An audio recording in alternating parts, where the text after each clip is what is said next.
और कठुआ उधमपुर लोकसभा सीट से कांग्रेस के उम्मीदवार चौधरी लाल सिंह की हिमायत में कांग्रेस के सीनियर लीडर सचिन पायलट ने कठुआ में एक रैली से खिताब किया। इससे कबल लाल सिंह अपने हामियों के साथ एक रैली की सूरत में रामलीला ग्राउंड पहुंचे।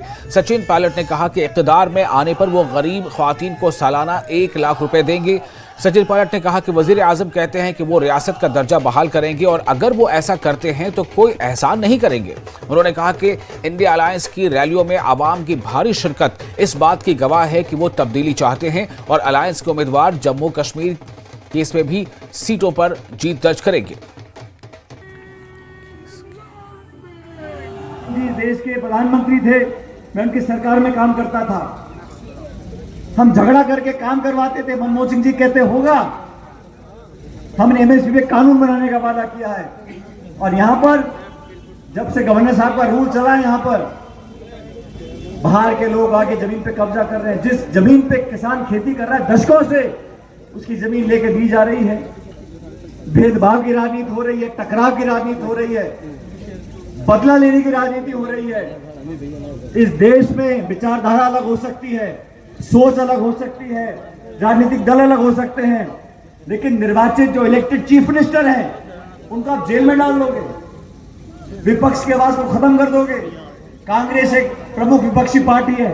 देश में जो गरीब परिवार है, उस परिवार की जो महिला है, उसके खाते में साल का 1 लाख रुपया हमारी सरकार बनने के बाद हम देंगे। और मैं भाजपा के साथियों को बोलना चाहता हूं, आपने जो रियासत का हाल किया है, आपने राज्य को यूटी बनाया है। और मैं 2 दिन पहले देखा, प्रधानमंत्री ने बोला हम राज्य का दर्जा वापस देंगे। आप कोई एहसान नहीं कर रहे, ये अधिकार है, ये संविधान देश का है, और आप औरों के किए हुए पर अपनी पीठ थपथपाते हो।